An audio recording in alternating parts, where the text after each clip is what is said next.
maka yang pertama kali kena adalah subsidi energi. Dari mana transmisinya kan gitu.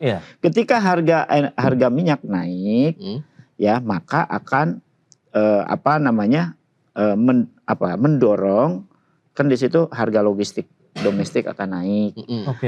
Barang impor karena inflasi di dunia naik, imported inflation. Kemudian angkutan akan naik. Mengapa? Karena Indonesia kan transportasinya masih menggunakan turunan dari minyak mentah itu. Ya kan? Ada aftur, ada bensin, ya, ada kemudian diesel, ya, solar, macam-macam itu. Nah, yang bahaya sebenarnya kalau crude oilnya naik tapi tidak menaikkan produk turunannya, sebenarnya nggak akan naik. Tapi karena produk turunannya naik, ya bensin, solar, macam-macam itu, maka berpengaruh terhadap angkutan, logistik di dalam negeri. Apalagi kita kan negara kepulauan, lintas pulau juga naik dan lain sebagainya. Sehingga, nah, kenaikan itulah kemudian akan mendorong inflasi. Ketika inflasi, maka apa yang terjadi? Ya, jadi itu dari sisi kanal pertama ya. Nah, kanal kedua, ketika tadi asumsi minyak tadi ya, minyak dunia 70, kan subsidinya itu sebesar 121 triliun untuk energi. Kalau kemudian naik, nah maka kan akan naik lagi nih angkanya.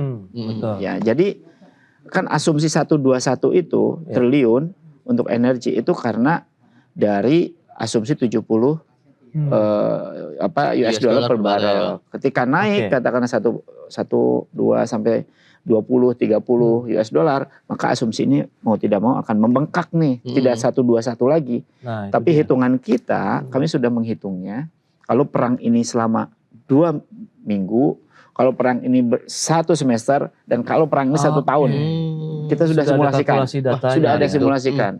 Kalau misalnya terjadi katakanlah 2 minggu sampai 1 bulan, jadi $1 kenaikan minyak dunia akan mendorong. Ini otomatis ya, bukan karena apa-apa, karena harga 3 sampai 4 triliun subsidi energi naik. Hanya $1. Hanya $1. Kalau $10 bisa hampir 40 triliun. Bahayanya juga bakal berisiko juga ke daya beli kita juga. Pasti. Jadi pertamanya kan dari situ, kemudian bayangkan subsidi ini kan sebenarnya menekan supaya harga BBM kan nggak naik. Kalau kemudian subsidi dipertahankan sebesar 121 nggak salah ya tepatnya, itu mau tidak mau kan harga minyak pasti menyesuaikan kan di pasar. Apakah mau dilempar ke pasar rumah tangga yang menanggung, atau pemerintah lewat subsidi dinaikkan, atau pengusaha. Sebenarnya tinggal 3 ini pemerintah kan. Siapa yang akan menjadi menanggung ini, atau dibagi bareng gitu. Ke rumah tangga dibagi, ke pemerintah juga fiskalnya supaya tidak terlalu besar. Apalagi kan Fitch kan udah ngeluarin tuh. Kan nah itu kan jangan sampai melebar lagi katanya defisitnya. Kan pemerintah juga harus menahan itu. Tapi dilematis sisi lain, kalau energi naik, apalagi daya beli masyarakat sedang seperti ini, ditambah menjelang Ramadan dan Lebaran. Dampaknya lebih kepada sosial juga begitu yang akan dialami masyarakat. Ketika misalnya terjadi ini, pasti tekanannya itu tidak hanya tekanan ekonomi. Lama-lama ke sosial. Kalau sosial kemana lagi?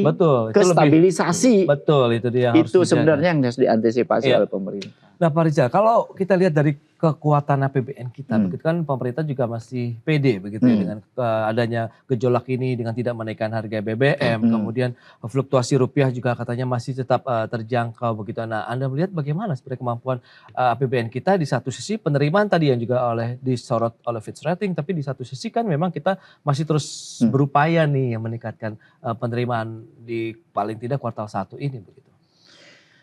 Iya, kuartal 1 ini memang challenging ya bagi pemerintah. Bahkan kan sebenarnya masa-masa di mana penerimaan kan digenjot ya. Supaya untuk pembiayaan triwulan 2, 3, 4. Karena pembangunan kan biasanya begitu nih. Ya. Tetapi pemerintah kan kemarin menggunakan SAL. Dan memang triwulan pertama biasanya penggunaan SAL.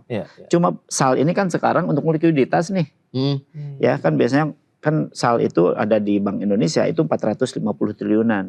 Biasanya sekitar 100-200 triliun digunakan untuk triwulan 1. Tapi sekarang kan untuk mendorong likuiditas, bahkan kemarin kan diambil 75 triliun kan, 70 triliun gitu ya untuk pembiayaan ini. Nah, pembiayaan ini kenapa sampai menggunakan SAL? Karena kan ketat sekali nih. Katakanlah di APBN itu kan sudah ada pos-posnya gitu ya, dan tidak sembarangan merealokasi, memindahkan gitu ya, sehingga memang tight sekali gitu. Jadi ketika misalnya harga minyak naik, kemudian ini naik, subsidi terhadap BBM atau terhadap energi naik, maka fiskal juga tambah kenceng kan, tambah berat gitu menanggung ini. Maka pemerintah dengan budget yang terbatas, dia harus mencari alokasi-alokasi anggaran yang notabene harus bisa membiayai triwulan pertama ini. Betul.